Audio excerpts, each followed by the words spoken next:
If you've been watching my other two videos, then you now have a base understanding of what you are looking to do as soon as you start playing the game. This video, we're going to go about how do we get you from Greenwood Day into Greenwood Night permanently. So follow along, let's get going. So the goals for any individual account to get out of Greenwood Day and into Greenwood Night, in my opinion, is being able to make at least 5 to 10 sets of gear at any given time. So that is specifically white gear. Going from junk gear into white gear offers you the biggest increase in character power that exists in the game. Mainly because in junk gear, there's no additional skills with your sets of gear, to where when you go into white gear, each individual piece gives you an opportunity to have a new skill that empowers your skills or other attributes of the game. The goal of this video is to have you be able to go into your armor or your weaponsmith at any given point on any of your classes and be able to craft a mass amount of whites. This is going to allow you to stay into Greenwood Night a lot longer instead of having to always constantly go back into Greenwood Day. So follow along. This is going to be cut into 3 separate categories. I'm going to have the categories separated by each armor type. So you're going to have a warrior, you're going to have a rogue and hunter, and you're going to have a priest and wizard section on how to maintain the resources to make as many of these as possible with as little effort as possible. All right, the first step on this guide is going to be making sure that you have all the things before you jump into a raid to make sure that you're maximizing your time and efficiency. And this comes down to running a specific soul pouch for what you're looking for. If you're a priest or a wizard, you're more than likely going to be wanting to run around with a tailor's satchel, as well as a rogue and a hunter. The reason is, you can hold a lot of cloth and leather in this, in your soul pouch, so even if you die, you still maintain your gains. If you're a warrior, you're probably going to be running around with your mining bag so that you can get a bunch of copper in there and or iron, depending on what you need. And then every class at some point is going to need to start getting wood. So I would also recommend grabbing a woodsman bag. To get these bags, you want to go to your tailor. You want to have her leveled up to, I believe, at least 2 or 3. And then it'll allow you to start making these specific soul pouches for what you're looking for. Before we get going on any individual one of these classes, this, to me, if you're a new player, is a must. You're going to need some of these bags to really start generating all of the resources that you need. But once you have your specific pouch, let's get into raid and start showing you what I do. Yo, all right, real quick, big face. I have hid a key to the game somewhere in this video. Could have been before, could have been after. I don't know. Good luck finding it. And if you don't find it, don't worry. This entire week on my live stream, I'm going to be giving away keys to the game. Come on over. My name in the game is my Twitch, as well as in the description below. Come grab a key for your friend. Come grab a key for yourself. It's a great game. Good luck finding this one. The first classes that we're going to focus on specifically is going to be a priest and a wizard. So a priest and a wizard are your cloth classes. They require the exact same amount of resources to make each piece of gear as well as their weapons until you get into greens and blues. This video is specifically talking about how to maintain whites. This will get you into Greenwood so that you can start farming for these higher tier items as well as gear. So first thing you do before you run into a raid, go to your armor, click the craft, find your priest. See what you need to make one piece of each set. So each piece of priest and or wizard gear costs 2 linen and 1 copper.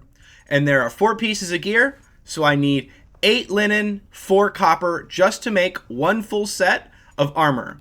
And then if I go to the weaponsmith and I go to craft a priest weapon, each piece costs 2 copper, 1 birch, giving me a grand total of 8 linen, 6 copper, 1 birch heartwood. That is what I need to make a complete set of priest gear.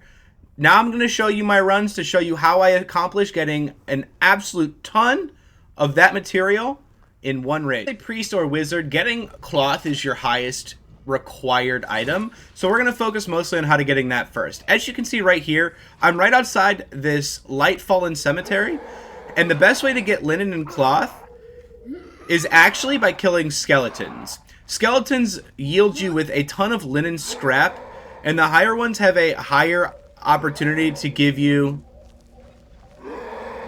even possibly green linen as well, which lets you make the cloth weave. But essentially what I do is I run around in here and I collect as many mobs as I can. And you don't have to pull them all at the same time, by the way. Feel free to take your time with it. I'm just doing this more for like showing you massive quantities very quickly rather than little at a time. But it's very preferred if you just run around and kill them almost one at a time. It'll be safer for you until you get a little bit more comfortable with the game. But I'm going to kill a couple here and kind of show you.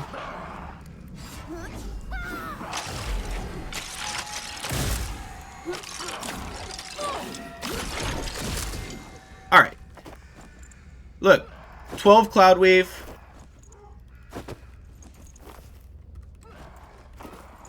And this is just off of 4 of them.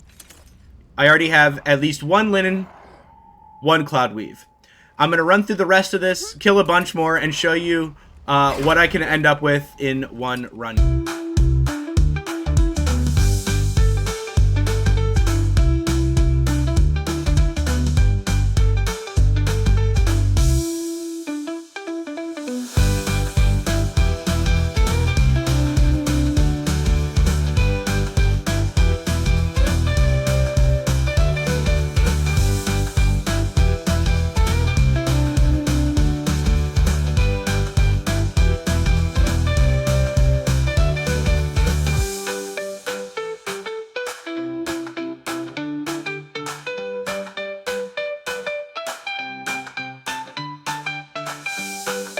So fast forward to just a quick clear of the cemetery now that we're back.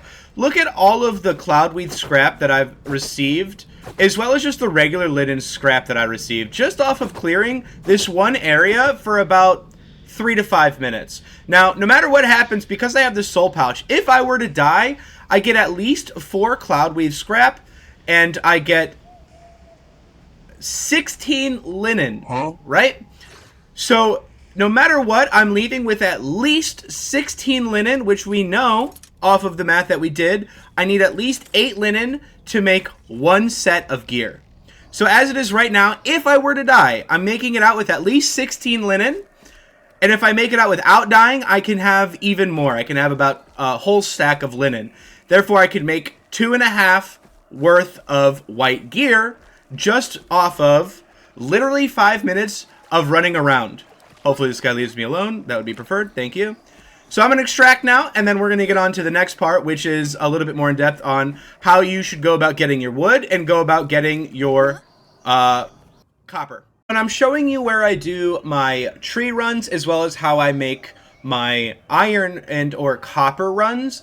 This is an interactive map that I use that shows you where every single node is on the map. A link to this map is going to be in the description below. So if you want to use it, it's going to be there. First thing I do when I open it up, you're going to have all these markers. I'm going to click on this hide all markers tab here, and then I'm going to scroll down to look for the thing that I want, which right now I'm looking for copper ore. I'm going to unclick copper ore, and you're going to see on the map every single spawn of copper ore on the map. So I'm going to look for high concentrations of copper, and I'm going to kind of make a path around that. So where I'm at on the map right now is like right about here, and I see that there's just a bunch of copper ore along the path up here. So what I'm going to do is I'm going to now go back into the game, and I'm going to make a run specifically to pick up as much copper ore as I can. Now remember, the number that we need to make 1 set of gear, including the weapon, was 6.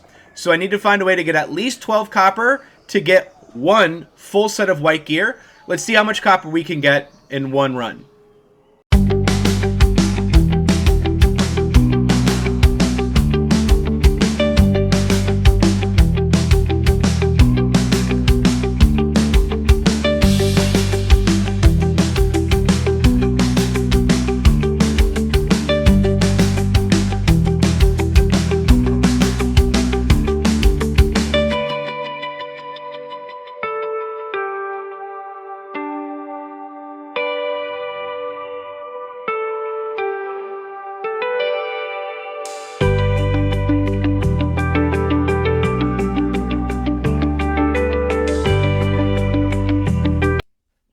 right, so we just finished our run. I did not extract and grab my copper mining pouch, but I just did a inclusive run with everything. And I'll show you, you guys just saw throughout the video. I fast forwarded all of it.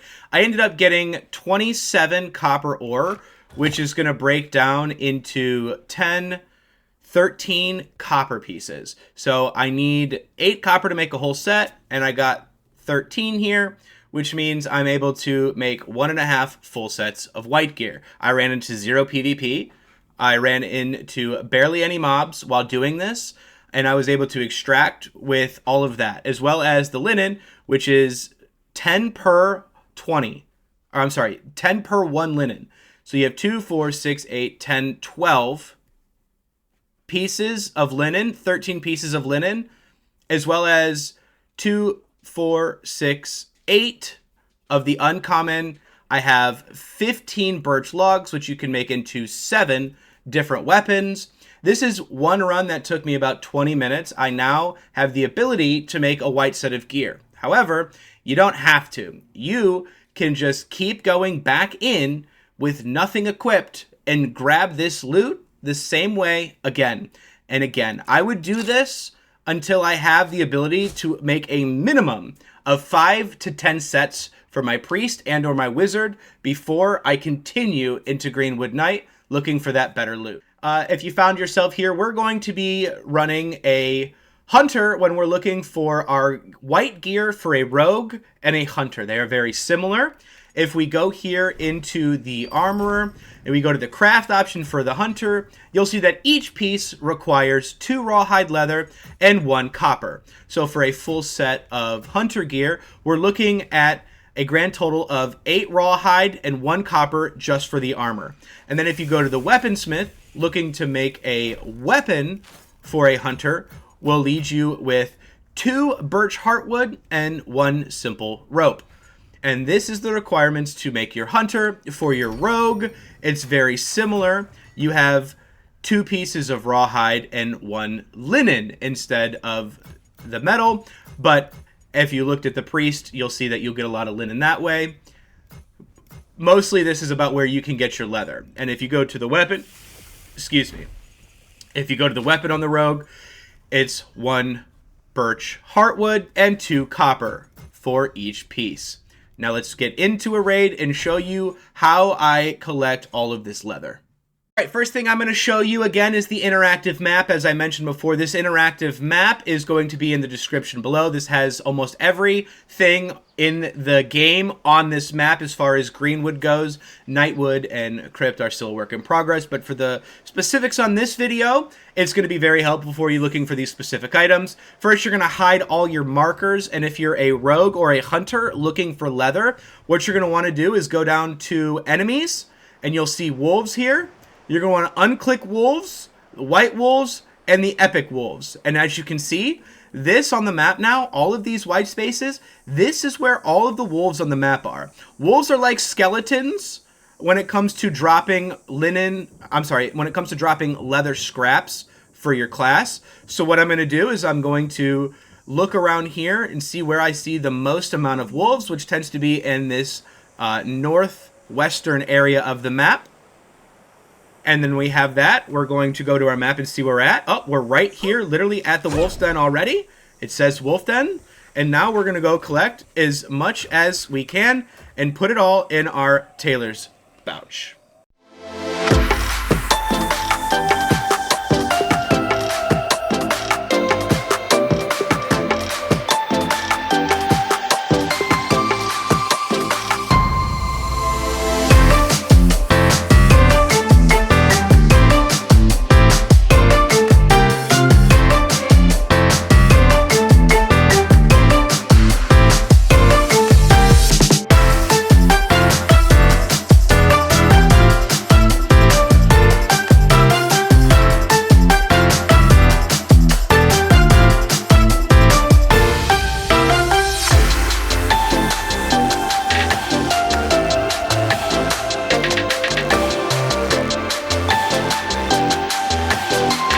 All right, so there you go. That is a quick run. It took me about 10, 11 minutes to go from one side of the map to my extract, killing just about every wolf along the way.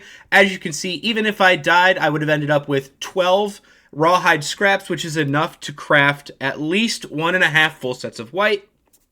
As you can see, since we extracted, we ended up getting about 19 pieces of rawhide scrap, which is enough rawhide for 2 entire sets of white gear. I could have stayed in the map much longer as well to even get more if I wanted. This was uncontested, didn't even get into a single fight. I got copper along the way as well, which I needed for my gear, whether it be for the rogue or the hunter. One takes the cloth, the other one takes the metal. But either way, now I have plenty of rawhide scrap that I can put into my loom and start making this white gear.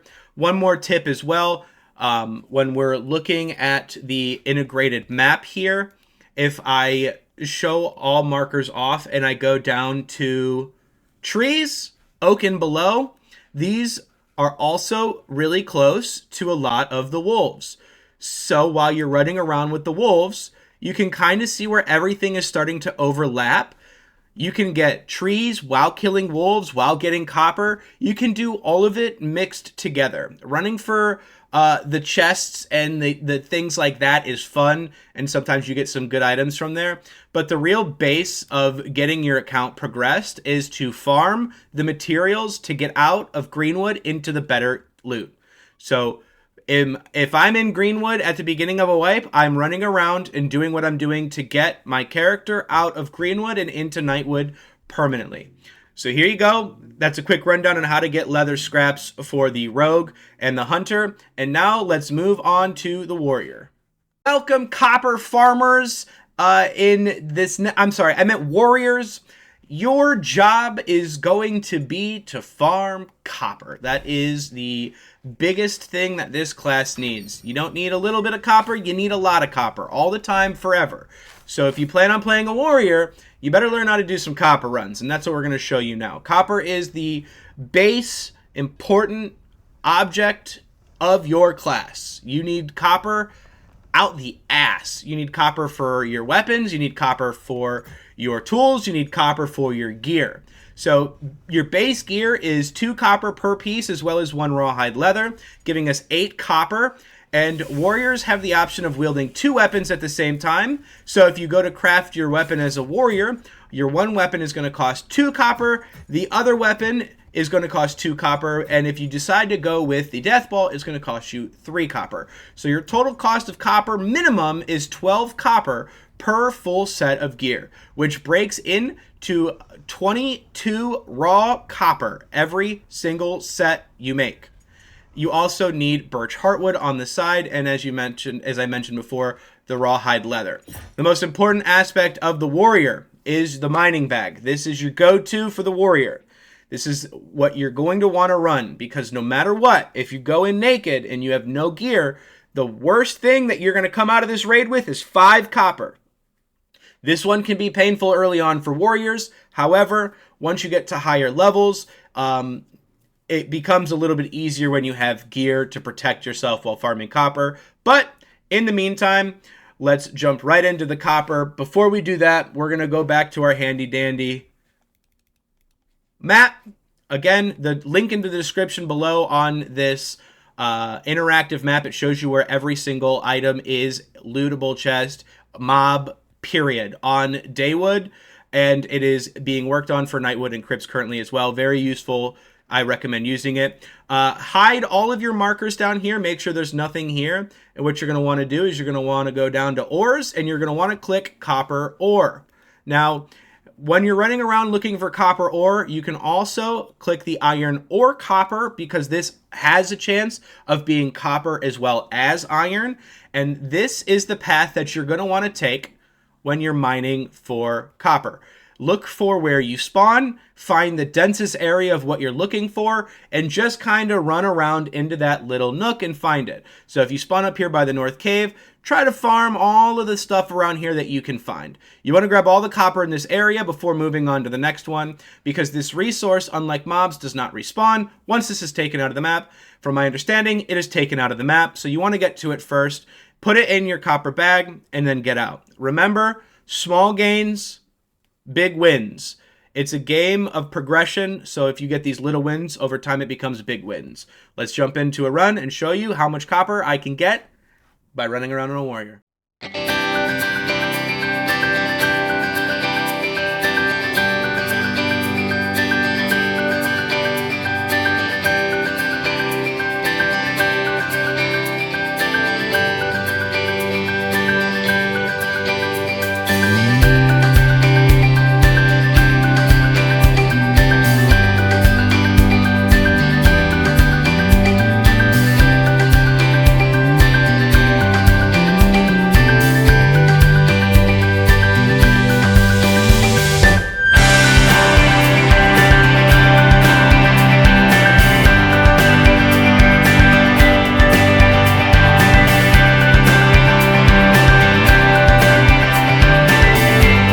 Alright, so as you can see, that is my farm on copper. We ran through, did absolutely nothing else but farmed copper. We ended up getting 44 raw copper ore, which leads us to 22 full copper bars that you throw into your lodge, and it crafts every 30 seconds. It'll take no time at all, and this is allowing me to make almost 2 full sets of gear. If you do 4 or 5 runs of this, you're going to be able to maintain white gear on your warrior forever. Because by the time you do this and you're getting into the night maps, you can just passively farm this stuff rather than just focus farming it. But to get started, it's heavily recommended, like I said, to just focus farm. Nose to the grindstone, get all the copper you're ever going to need up front, and then just start building it over time, and you'll forever be in Greenwood Night. Thank you guys again so much for watching this video. I know that there's not a whole lot of information currently out there about Legacy, Steel, and Sorcery because it is relatively new. But the main thing that I want you to take away from the video is how to get out of Greenwood Day and into Greenwood Night with enough gear that you're confidently able to go into the night map and learn that map and those mobs to get to the better loot quicker. Using this map that I have behind on my screen is probably one of the most important tools that the game has. So even though it lacks in a lot of these traditional senses of information, it has some really good resources to help you along the way to get to the answers yourself. And like I said, this map is in the link below. I've mentioned it in every single one of the classes that I've talked about. Go through each one of these maps. Even when you get to Greenwood Night, there is a whole new level of markers on the map that you can go through. Use this map to your advantage. Make your own paths. Decide where you want to go on the map. Get used to your own runs. I've done this so many times. I didn't even look at this map when I did any of the running around that you've seen in this video. I don't have to anymore because I've studied it and I've done it so many times. I have literally memorized where most of the spawn points are in the map, or I memorize the ones that I use that work for me. And I don't need the additional information that's out there. There's enough resources on this one map to fill an entire lobby's inventory full of resources. Everybody that plays on Greenwood Day, their goal should be specifically to get out of Greenwood Day. And that is what this trio of videos has really been about this whole time, is getting you from a fresh account that has no idea what you're doing to upgrading your lodge into getting these materials so that you're ready to live in these higher tier maps so that you can start enjoying the game at a different level, which the next set of videos that I will make will probably end up being a little bit more in-depth guides now that you guys are all kind of getting into the swing of the game. We're all understanding a little bit more. We can all start enjoying some of the finer points such as PvP, tips and tricks on your account, on your class, things to do to get better at PvP. There's a lot of things that we can now move forward on because we have really laid down a nice fundamental ground floor here. I want to take a really solid second and really appreciate you guys for all of the love and support that you have given me through these last videos that I've made. It has made doing them a lot easier for me and a lot more enjoyable knowing that it's going to go out and help you guys. That is why I do this, and as long as you guys still love and support the content, I plan on continuing to do this. It helps me just as much as it helps you. I get to share my knowledge and passion of a game that you guys also are getting into, and you guys get to learn and get better at that game. So it's a win-win for both of us. Again, I want to appreciate you guys. Please, a like and a subscribe means the world to me. Also, Check out my other videos if you haven't yet. I sometimes post some things on there as well randomly, like some random PvP clips or even in my shorts. Check me out on Twitch. Every single day of the week, I am live, usually 9 to 5, if not a little longer and a little earlier. But that's my scheduled time. My Twitch is my name and my house name. If you ever see me in games, say hello, yell at me, make fun of me. Whatever you guys do is fine for me. Thank you very much again. You guys have a great one, and until the next one. Bye-bye.